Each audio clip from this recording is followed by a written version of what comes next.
Friday, 24th of April, on another beautiful day. John 15, beginning at verse 9. As the Father has loved me, so have I loved you. Now remain in my love. If you keep my commands, you will remain in my love, just as I have kept my Father's commands and remain in his love.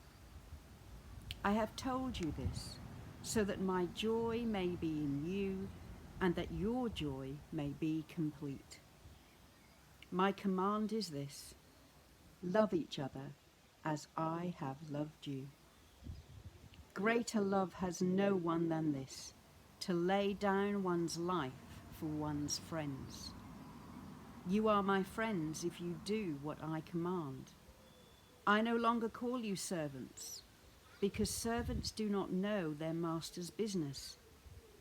Instead, I have called you friends, for everything that I learned from my Father I have made known to you. You did not choose me, but I chose you and appointed you so that you might go and bear fruit, fruit that will last, and so that whatever you ask in my name, the Father will give you. The name of Jesus for today is Philos, friend. The Greek word philos means friend or relative. Occurring 28 times in the New Testament, it is also used to describe the close relationship that exists among believers. This word is related to phileo, the most general term for to love in the New Testament, and to the word philema, which means a kiss. In fact, the early Christians used to greet each other with a holy kiss, signifying their close relationship. I found some quotes on friendship. One who looks for a friend without faults will have none. Friends are God's way of apologizing to us for our families.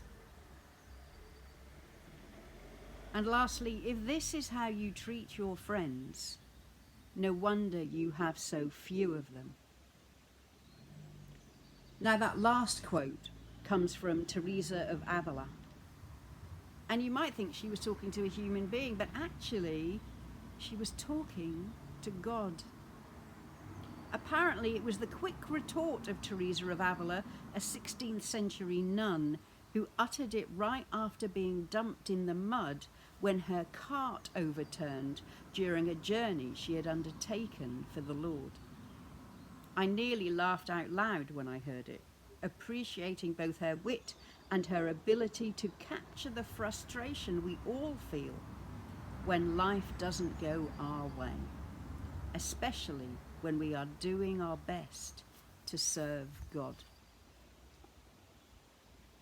We love the thought of Jesus being our friend, but we are sometimes tempted to judge Jesus by the way we see human friendship. And what we need to recognize is that a true friend doesn't just tell you what you want to hear. A true friend speaks truth, even if it's hard to hear. A true friend is with you in good and bad, in joy and sorrow. But a good friend will point out things that you need to change. Will point out how your character is sometimes letting you down. A good friend will speak honestly and truly, even if sometimes it hurts. Of course, we know that a true friend will take us back, will forgive us, will honor our struggles and understand our faults. And Jesus does all of those things. We also know that the greatest thing he did was to lay down his life for his friends, to lay down his life for us, so that we could know how greatly we are loved, so that we could know forgiveness, so that we can always make a new start with him. Listen to this. Early in the morning, Jesus stood on the shore, but the disciples did not realize that it was Jesus.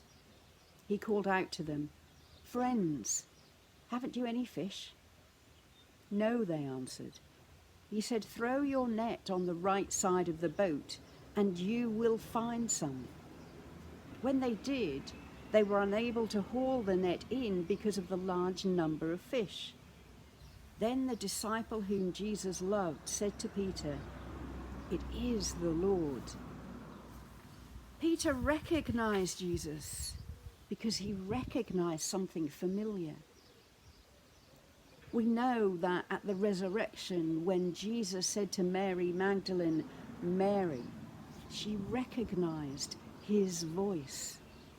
And that's such a lesson to learn.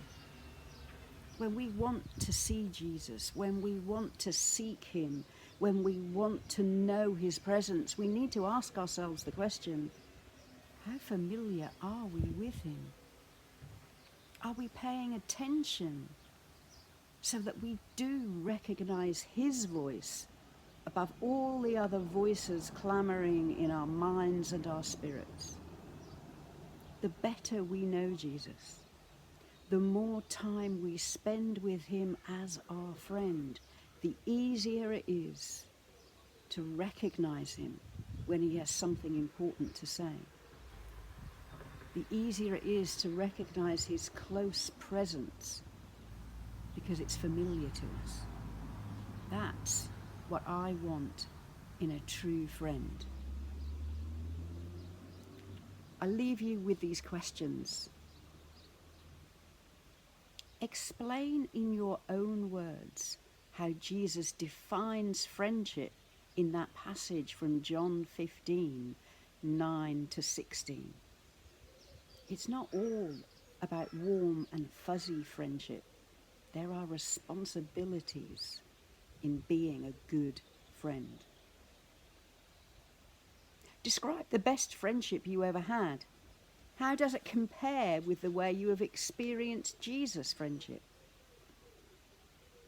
And the most important question, how do you want to deepen your friendship with Jesus today, this week, for always? What will you do about it? Of course, being a friend can be tricky. A bit like when a wife asks her husband, "Do I look fat in this?" It can be a tricky question to answer, but David's got it figured out. He always replies, "My darling, you always look beautiful to me." Good friend, good husband. Bye. See you tomorrow.